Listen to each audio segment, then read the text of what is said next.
এই রহমান এমন রহমান, আপনার আমার জন্য কুরআনুল কারীমের ভিতরে যে সূরাগুলা দান করেছেন, আপনি যেই সূরা তেলাওয়াত করবেন, যেই সূরা পাঠ করবেন, বোঝার কারণে ধীরে ধীরে আপনি জান্নাতের রাস্তা পাবেন। বলেন সুবহানাল্লাহ, বলেন সুবহানাল্লাহ, সুবহানাল্লাহ, সুবহানাল্লাযী আমারে বানাইছে আল্লাহ কবরের আসামি। সুবহানাল্লাহ, সুবহানাল্লাহ। ভাইরা আমার, আরেকটু কথা বলি। রহমান শব্দটা মক্কার যে বড় বড় কাফের ছিল, আবু জাহেল, ওয়ালিদ ইবনে মুগিরা সহ অনেকে বলতো, হে মুহাম্মদ, এই রহমান আবার কে? যে ইয়ামামার রহমান তিনি না অন্য কেউ? আমরা তো রহমান বলতে তাকেই চিনি। আল্লাহ তাআলা বললেন বিশ্বনবীকে, হে হাবিব, আপনি জানাই দেন আমি হলাম এমন রহমান, আমার পরিচয় কোরআনের ভিতরে আছে। আমরা যে আল্লাহ নাম, আল্লাহকে আল্লাহ নাম ডাকি, আল্লাহর কিন্তু আমরা ছোট সময় শুনেছি 99টি নাম আছে, কিন্তু কোরআন হাদিস গবেষণা করে দেখা গেছে এর চাইতেও আরো বেশি নাম রয়েছে। বলেন সুবহানাল্লাহ। রহমানের পরিচয় শোনেন, আপনি আমি সবাই জানি, সেই তার পরিচয়টা সূরা আপনারা জানেন কুল হুয়াল্লাহ, অর্থাৎ নাম হচ্ছে ইখলাস। ইখলাস সূরার ভিতরে আল্লাহ পরিচয় দিয়েছেন। হে হাবিব, যে আপনি বলেন কুল হুয়াল্লাহু আহাদ, আল্লাহ হচ্ছে এক এবং একক। আল্লাহুস সামাদ, তার কেউ মুখাপেক্ষী নাই। আল্লাহুস সামাদ, লাম ইয়ালিদ ওয়া লাম ইউলাদ ওয়া লাম ইয়াকুল লাহু কুফুয়ান আহাদ। আল্লাহ কাউকে জন্ম দেয় নাই এবং তিনি জন্মগ্রহণ করে নাই এবং তার সমকক্ষ কেউ নাই। বলেন সুবহানাল্লাহ। এই সূরা ইখলাসের একটু আলোচনা শুনাই, খুব মজা লাগবে। আলোচনাটা হলো, আল্লাহর রাসূল বলছেন, কেউ যদি একজন সাহাবী গিয়ে বলছে, ইয়া রাসূলুল্লাহ, আমি সূরা ইখলাস পড়তে ভালোবাসি, বিশ্বনবী বলেন তোমাকে এই ভালোবাসাই বেহেশতে প্রবেশ করাবে। বলেন সুবহানাল্লাহ। এজন্য সময়কে নষ্ট করবেন না, সময়কে অপচয় করবেন না। আপনি কোরআনের যে সূরা পারেন, দৈনিক ফজরের নামাজের পড়ার পরে অথবা কাজের ফাঁকে ফাঁকে ঘুমানোর সময় সেই সূরাগুলা বেশি বেশি তেলাওয়াত করবেন। বলেন মারহাবা। আল্লাহ রাসূল আলো বলছেন, যে ব্যক্তি সূরা ইখলাস 10 বার পাঠ করবে, তার জন্য বেহেশতে একখানা ঘর তৈরি হবে। বলেন সুবহানাল্লাহ। আল্লাহ রাসূল আরো হাদিসের ভিতর বলছেন, ইখলাস মানে আগেই বলেছি কি বলেন তো, কুল হুয়াল্লাহ নামে আমরা যে সূরা জানি এবং চিনি। আল্লাহ রাসূল বলছেন, যে ব্যক্তি সূরা ইখলাস একবার পাঠ করবে 10 পারা কোরআনের সওয়াব হয়। বলেন সুবহানাল্লাহ। ভাইরা আমার, তাহলে 3 বার পাঠ করলে 1 খতম কোরআনের সওয়াব হবে। তাহলে আপনি কেন পড়বেন না? অবশ্যই আপনি আমি যেন পড়তে পারি। সবাই বলেন আমিন। ভাইরা আমার, আমি মাগরিবের আগে এই পথ থেকে যখন আসতেছি, দেখতেছি অনেক যুবক ছেলে ফুটবল খেলতেছে। ফুটবল খেলতে গিয়া যদি ওরা 500 বার বলে গোল, কোনো সওয়াব হবে না, কোনো সওয়াব হবে না। গোল বলতে বলতে কাঁসাও যদি খুলে ফেলে, কোনো নেকি হবে না। আর একবার যদি সুবহানাল্লাহ অথবা আলহামদুলিল্লাহ অথবা আল্লাহু আকবার পাঠ করে, তার জন্য বেহেশতে ফল গাছ লাগানো হয়। বলেন সুবহানাল্লাহ। অতএব এই নেকি তারা বুঝতে পারে নাই। তারা ফুটবল শট মারলে, লাথি মারলে যে একটু নগদ মজা পাইছে, ওই জিনিসটা ওদের দিলে বুঝ আসছে, কিন্তু নেকির বুঝ আসে নাই। এখন যদি একটা ছেলে মারা যায়, তার বয়স মনে করেন 18, তখন আমরা সবাই, আমার আর যদি আত্মীয় হয়, আমি ওই সময় জানাজার সময় বলবো, ভাইরা আমার, সবাই আমার এই ভাইয়ের জন্য দোয়া করবেন, ও খুব যুবক বয়সে মারা গেছে, কিন্তু ও তো নামাজ পড়ে নাই। কি পড়ে নাই? নামাজ পড়ে নাই। আল্লাহ তাআলা কোরআনের ভিতর বলছে যে নামাজ পড়বে না, সে সাকর নামক দোজখে জ্বলবে। নাউজুবিল্লাহ। আমি বলি শোনেন, যে আমি মাঝে মাঝে বিভিন্ন মসজিদে তাফসীর মাহফিলে বলি যে আপনি নামাজ পড়েন না, আপনি জান্নাতে যাইতে পারবেন না, ভালো ভালো যত কাজ করেন। আবার আপনি শুধু নামাজ পড়েন, ভালো ভালো যত কাজ আছে সেইগুলো করেন না, ওই নামাজ দিয়েও জান্নাতে যাইতে পারবেন না, কারণ কোরআনে বিভিন্ন আয়াতে বিভিন্ন কথা লেখা আছে। ভাইরা আমার, সময় তো বেশি না, অতএব পরের আয়াতে যাই। আল্লাহ তাআলা বলেন আল্লামাল কুরআন, আল্লাহ বলেন আমি তোমাদের কোরআন শিক্ষা দিয়েছি। বলেন সুবহানাল্লাহ। এই কোরআনের বুঝ আপনারা বোঝার কারণে এই মাহফিলে এসে আপনারা বসছেন। বলেন আলহামদুলিল্লাহ। আরেকটু জোরে বলেন আলহামদুলিল্লাহ। ভাইরা আমার, আল্লামাল কুরআন, আল্লাহ বলছেন আমি কোরআন শিক্ষা দিছি। মানুষ সৃষ্টির আগে বলছেন আমি কোরআন সৃষ্টি করছি, কারণ কোরআন শিক্ষা দিয়েছি। কারণ কোরআন যদি না শিক্ষা দিত তাহলে মানুষ ইসলামের পথে আসতো না। অজ্ঞতার যুগে, জাহিলিয়াতের যুগে মানুষ যেরকম বসবাস করত, ঠিক সেই রকম মানুষ বসবাস করত, জান্নাতের পথ পেত না। অথচ কবি বলছেন এই ফুল, এই ফল, এই নদী জল, সবুজের পাতা পরা বাগানের ফল, আরশের নীলিময় তারাদের দল, চাঁদ আর সূর্যের আলো ঝলমল, বেহেশতবাসীদের আবে জমজম, সবকিছু আল্লাহর দান অনুপম, তাজরি মিন তাহতিয়াল আনহার, জান্নাতের পাদদেশে সব কিছু থাকবে। বলেন সুবহানাল্লাহ। যারা নাকি হাদিসের ভিতরে আসছেন, যারা জান্নাতে প্রথম প্রবেশ করবে তাদের মাছের কলিজা ভুনা করে খাওয়ানো হবে। বলেন সুবহানাল্লাহ। আল্লাহ তাআলা বলেন আনজালাহু বিলমিহি, আমি আমার জ্ঞান দিয়া কোরআনকে রচনা করেছি। পাশে হাফেজ সাহেব আছে, কোরআনের আয়াত সূরা নিসা। আল্লাহ বলেন আনজালাহু বিলমিহি, আমি আমার জ্ঞান দিয়া কোরআনকে রচনা করেছি। ওয়াল মালাইকাতু ইয়াশহাদুন, ফেরেশতারা সাক্ষী থাকো। ওয়াকাফা বিল্লাহি শাহিদা, অথচ সাক্ষী হিসাবে আল্লাহ তাআলাই যথেষ্ট। বলেন সুবহানাল্লাহ। কোরআন শুনলে লাভ কি?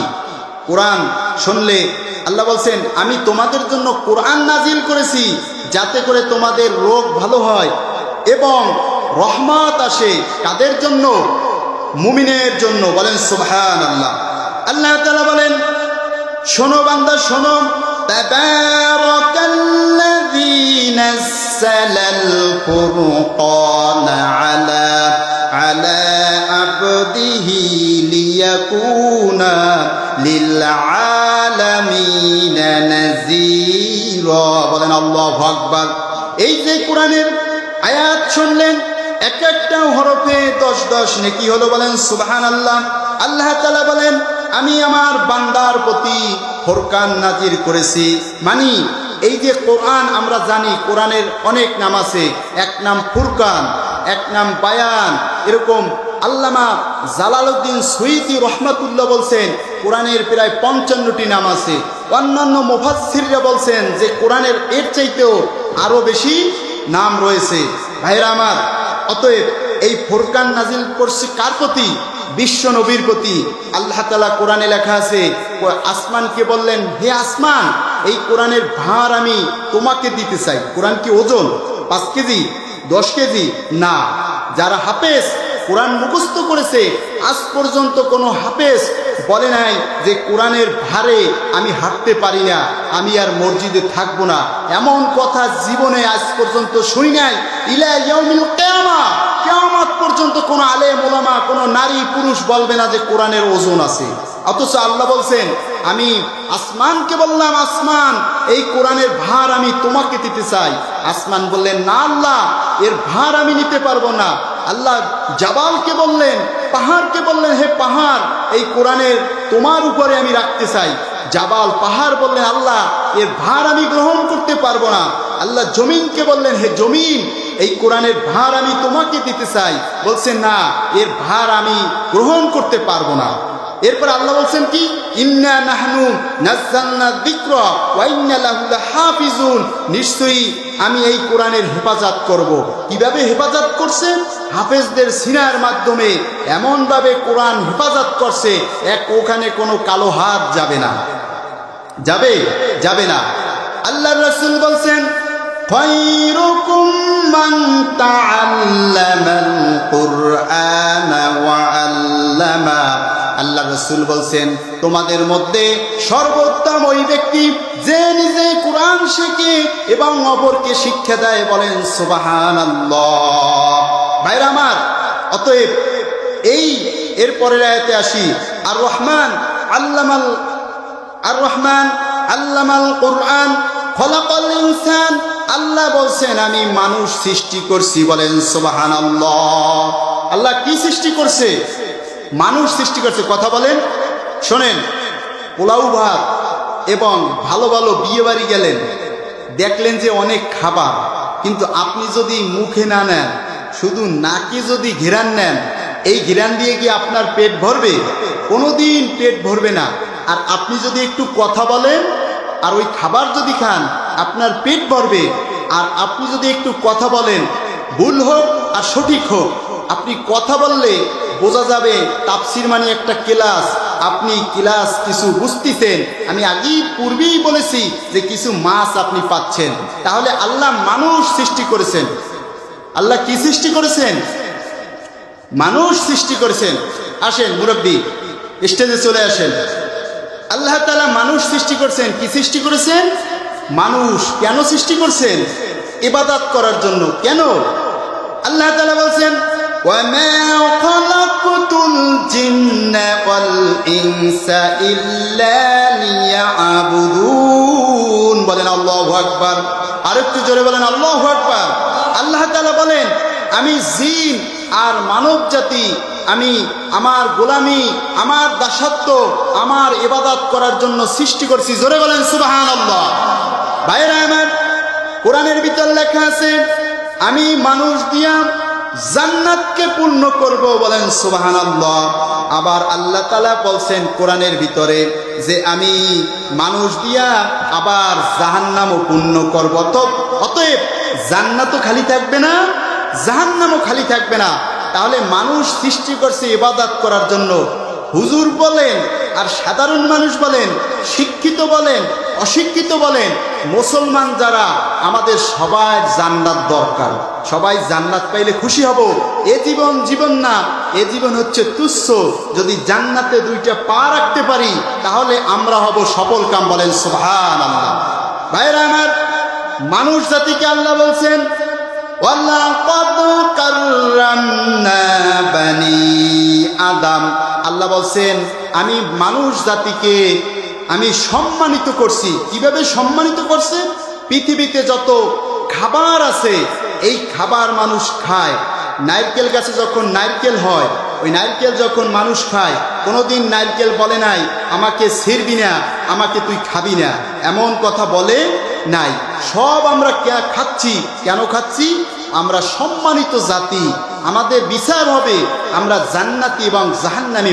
ভাইরা আমার, আল্লাহ যে সৃষ্টি করে পৃথিবীতে পাঠাইছে এই বুঝ অনেকের নাই, অনেকের নাই।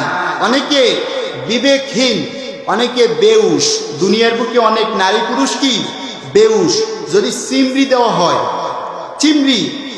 চিমড়ি কাটা হয়, আর ওই লোক যদি কথা না বলে, তাহলে ওই লোক কি বোঝা যায়? কি বেউস। বেউস বোঝা যায় না। আর এই দুনিয়ায় নারী পুরুষ, যুবক মুরব্বী যারা এই কোরআন হাদিস নামাজের দিকে আল্লাহর পথে আসতেছে না, বুঝতে হবে ওরাও এক প্রকার বেউস। ওরা কি এক প্রকার বেউস। কারণ আপনি এখানে কেন বসছেন? বলেন আমি। জোরে বলেন, টাকা পয়সা পাবো না। বলেন আমি জান্নাতি মানুষ হতে চাই। বলেন আমি জান্নাতি মানুষ হতে চাই।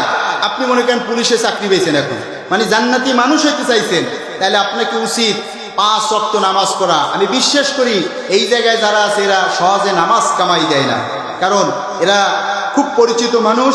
ভাইরা আমার, তাহলে জান্নাতি মানুষ যদি হয় তাহলে আপনাকে ঘরে নামাজ পড়তে বলতে হবে, বলতে হবে না? স্ত্রীকে নামাজ পড়তে বলতে হবে, ছেলেকে বলতে হবে, মেয়েকে বলতে হবে। সবাই আপনার কথা শুনবে না, বিশ্বাস করেন, সবাই আপনার কথা কি শুনবে না।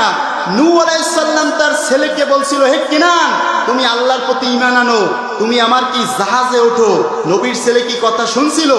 যখন সে তুফান শুরু হলো, বলছে আমি পাহাড়ে উঠব, দেখতেছে তাকে পাহাড় রক্ষা করতে পারতেছি না, তখন বলতিছে নূহ বলতিছে আল্লাহ ও আমার ছেলে। আল্লাহ তাআলা বলেন না, ও তোমার ছেলে না, ও তোমার বংশের কেউ না, কারণ ও লা ইলাহা ইল্লাল্লাহ মানে নাই। অতএব আপনি আপনার ছেলে আপনার কথা না শুনতে পারে, আপনি দাওয়াত দেওয়ার কোন দাওয়াত দেবেন। অতএব আপনি জান্নাতি মানুষ হবেন, আপনি ভালো কাজ করবেন, করতে পারেন আর না পারেন, শয়তানের সাথে জিহাদ করছেন, যুদ্ধ করছেন, আপনি সফল কাম। আল্লাহ আপনাকে পৃথিবীতে পাঠাইছে ইবাদত করার জন্য। এক নাম্বার ইবাদত সাবাল্যক হওয়ার পর নামাজ। সাবাল্যক হওয়ার পরে কি? নামাজ। আরেকটা দেখেন, আপনার আমার জীবনে কম বেশি ভুল আছে না? আপনি মানুষকে ক্ষমা করবেন, শুধু ক্ষমা করবেন। ক্ষমা করার কারণে কিয়ামতের ময়দানে আপনি লাভবান হবেন, অনেক লাভবান। আল্লাহ রসুল বলছেন, কেউ যদি মানুষের একটা দোষ গোপন রাখে, কাল কিয়ামতের ময়দানে তার একটা দোষ আল্লাহ গোপন রাখবে। বলেন সুবহানাল্লাহ। আল্লাহ রসুল বলছেন, দুনিয়ায় যদি কেউ কাউকে একটা কাপড় পরায়, আল্লাহ কাল কিয়ামতের ময়দানে তার একটা কাপড় পরাবার ব্যবস্থা করবে। এই সমাজে এমন লোক আছে, মুরব্বী ছেঁড়া কাপড় পরে, নিজে লুঙ্গি পরে, অথচ সে অন্য মানুষকে একটা কাপড় পরার ব্যবস্থা করে দেয়। এরকম মানুষ সমাজে আছে, ভালো মানুষও আছে। ভাইরা আমার, আল্লাহ সৃষ্টি করছে ইবাদত করার জন্য, তাহলে এক নাম্বার ইবাদত হবে নামাজ। কিন্তু সেই মসজিদে আজান দেওয়া হয়, কিন্তু মসজিদে সবাই তো আসে না, কারণ আরো কি বলে, লম্বা লম্বা কথা বলে। ভাইরা আমার, মাথার চুল পেকে সাদা হয়ে গেল, শরীরের চামড়া ঢিলা ঢালা হলো, নাতির বয়সী ছেলে সে বলে দাদু আজান হয়েছে মসজিদে চলো। কয় যাও যাও যাও, তুমি তোমার নামাজ পড়ো।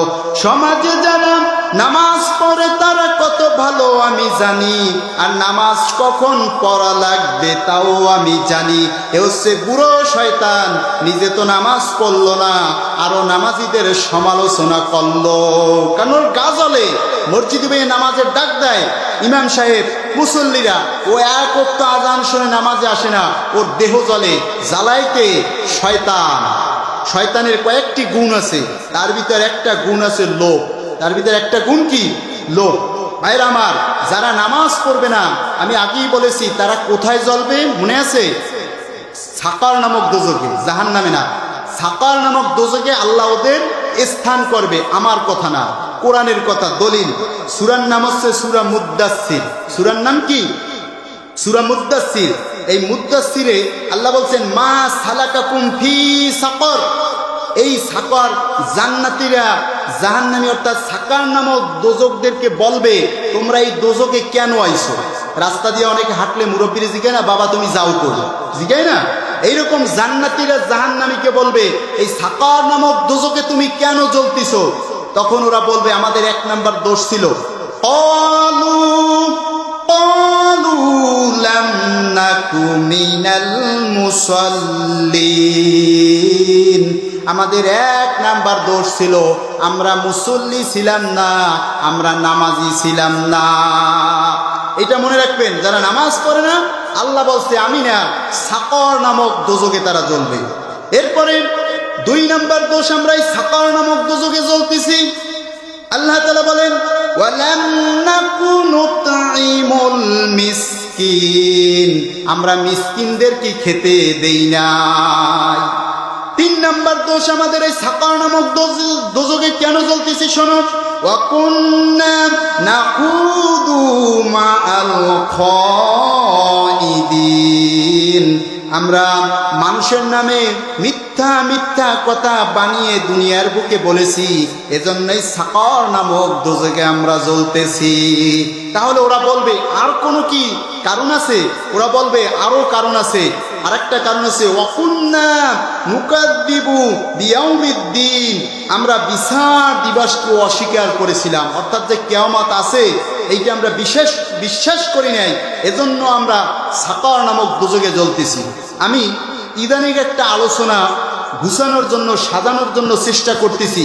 তা হচ্ছে, জাহান্নাম আছে না, কোন জাহান্নামে কারা জ্বলবে, জাহিমে কারা জ্বলবে, এই সাকরে কারা জ্বলবে, এরকম যে কয়টি জাহান্নাম আছে, এই জাহান্নামে কারা জ্বলবে, এই বিধানগুলো আমি খোঁজ করিয়া বের করতেছি।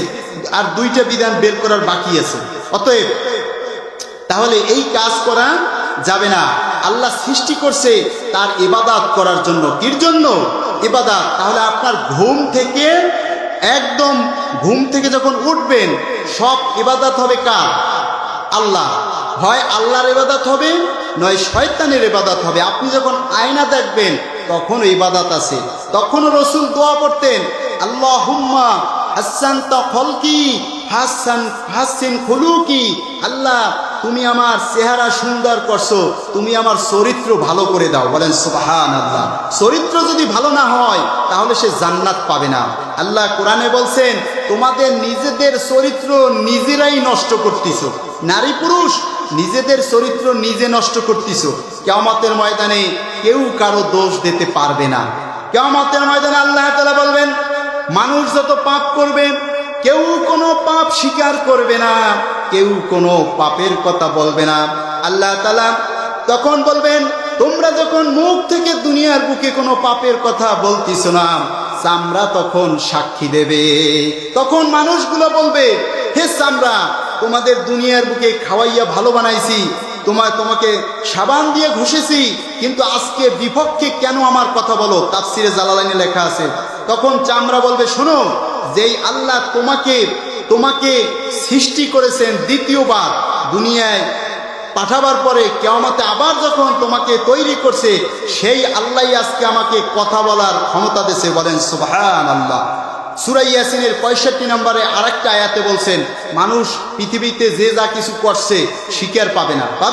পাবে না। প্রয়োজন হলে মুত পরা আনবে ওজার কাছ থেকে, বাঁচার জন্য চুরি করছে, বাঁচতে হবে। প্রয়োজনে প্রস্রাব আনবে পড়িয়া, কিন্তু স্বীকার পায় না। দুনিয়ার বুকে পায় না, অতএব কিয়ামতেও পাবে না। তখন আল্লাহ তাআলা সূরা ইয়াসিনে যেই কথাটা আল্লাহ বলছেন, তখন আল্লাহ বলবেন, আল-ইয়াউমা নাকতিমু আলা আফওয়াহিহিম ওয়া তুকাল্লিমুনা আইদিহিম ওয়া তাশহাদু আরজুলুহুম বিমা কানু ইয়াকসিবুন। আল্লাহ বলবেন, কিয়ামত তোমাদের মুখে বোবা বানিয়ে দিলাম, তোমাদের হাত কথা বলবে, পা সাক্ষী দেবে, তোমরা পৃথিবীতে যে যা কিছু করেছো। আল্লাহ, তুমি আমাদের বিনা হিসাবে জান্নাতে যাওয়ার তৌফিক দান করুক। সবাই বলেন আমিন। আমি গবেষণা করে দেখেছি একটা হাদিস, যে এই হাদিসের আলোকে যদি আল্লাহ জান্নাত দেয়, তাহলে আপনি আমি সবাই জান্নাতে খুব সহজে যাইতে পারবো। বলেন সুবহানাল্লাহ। সেই হাদিসটা কি বলবো?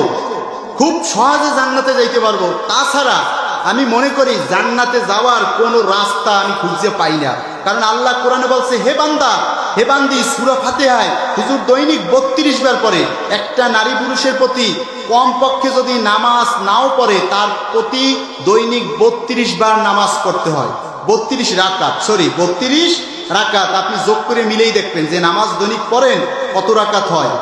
আর এই নামাজে বলেন, ইহদিনাস সিরাতাল মুস্তাকিম, আল্লাহ তুমি আমাকে সরল পথ দেখাও। নামাজে বলেন, কিন্তু নামাজ পড়ে বের হইয়া সুদে টাকা লাগায়, ওরা কি সরল পথ? অথচ 5 ওয়াক্ত সিজদা দেয়। এমন লোক এই এলাকায় নাই, বাগেরহাটে আছে, সুদের গডফাদার।